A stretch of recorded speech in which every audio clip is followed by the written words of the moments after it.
جب ہم قربانی کے لیے جانور کو خریدتے ہیں تو اس وقت ہم نے دیکھنا ہے کہ قربانی کے جانور کے اندر کوئی عیب تو نہیں۔ عیب کس کو کہا جاتا ہے؟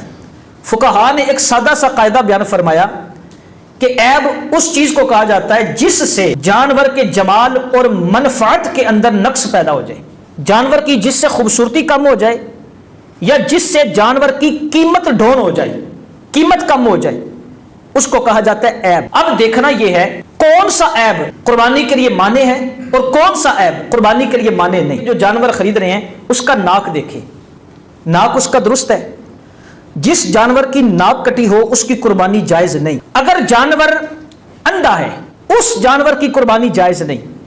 وہ جانور جو کانا ہے اور اس کا کانا پن ظاہر ہے اس کی قربانی بھی جائز نہیں ہے۔ بہنگا جانور جو دیکھ سکتا ہے لیکن دیکھنے کے اندر بہنگا پن ہے اس جانور کی قربانی کرنا جائز ہے۔ وہ جانور جس کے دانت نہ ہوں اور وہ گھاس کھانے کی صلاحیت نہ رکھتا ہو اس جانور کی قربانی جائز نہیں ہے۔ ہاں وہ جانور جس کے دانت نہیں لیکن گھاس کھانے کی صلاحیت رکھتا ہے اس جانور کی قربانی شرعاً جائز ہے۔ وہ جانور جس کے پیدائشی سینگ نہ ہو، پیدا ہوتے ہی اس کے سینگ نہیں، اس کی قربانی کرنا شرعاً جائز ہے۔ وہ جانور جس کے سینگ ہیں لیکن آدھا ٹوٹا ہوا ہے، تھوڑا ٹوٹا ہوا ہے، اس جانور کی قربانی بھی جائز ہے۔ جس جانور کے پیدائشی کان نہ ہو اس جانور کی قربانی جائز نہیں ہے۔ جس جانور کے کان ہیں پیدائشی لیکن چھوٹے کان ہیں اس کی قربانی جائز ہے۔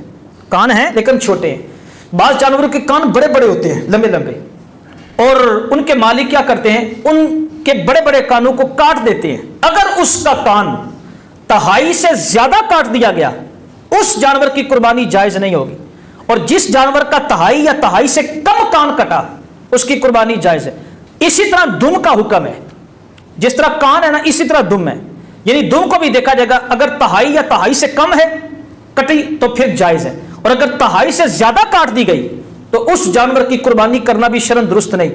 وہ جانور کہ جو غلیظ کھاتا ہے اس کو جلالہ کہا جاتا ہے، ایسے جانور کو جو غلیظ کھاتا ہے، اس کی خوراک صرف غلیظ ہوتی ہے، وہ کوڑے کرکٹ کی جگہ سے ہر وقت چرتا رہتا ہے، غلاظت کھاتا ہے، غلاظت ہی پیتا ہے، اور اسی سے اس کی پرورش ہوتی رہتی ہے، ایسے جانور کی قربانی بھی شرعاً جائز نہیں ہے، جب تک کہ اس کو باندھ کر اسے صحیح خوراک نہ دی جائے پاکیزہ، اور اس بات کا یقین ہو جائے کہ اب وہ جو غلاظت کھاتا تھا اس کا اثر ختم ہو چکا ہے۔ وہ جانور جس کو خسی کیا گیا ہو اس کی قربانی بالکل شرعاً جائز ہے۔ وہ جانور جس کے پاؤں کو کاٹ دیا گیا ہو اس جانور کی قربانی بھی شرعاً جائز نہیں۔ اگر مادہ جانور ہے جس کی آپ قربانی کرنا چاہتے ہیں اس کے تھنوں کو غور سے دیکھیں، تھن سلامت ہے۔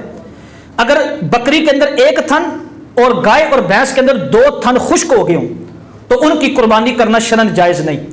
گائے کے اندر اگر ایک تھن خشک ہے اور 3 درست ہے تو اس کی قربانی ہو سکتی ہے، لیکن بکری کے دونوں تھن درست ہونا یہ ضروری ہے۔ قربانی کے اندر نارا کی تخصیص نہیں کہ لازمی ناری کرنا ہے، مادہ نہیں کر سکتے، مادہ بھی کی جا سکتی ہے۔ جس مادہ کے پیٹ کے اندر حمل ہو اور آپ کو پتا ہے کہ اس کے پیٹ میں بچہ ہے اس مادہ کی قربانی نہ کی جائے۔ سرکار نے ایسی مادہ کی قربانی سے منع کیا ہے۔ ایسا جانور جو خارشی ہے، جس کے جسم پر خارش ہے لیکن ہے فربا، تندرست ہے، ہڈیوں کے اندر اس کے گودر مغز موجود ہے، اس کی قربانی شرعاً جائز ہے۔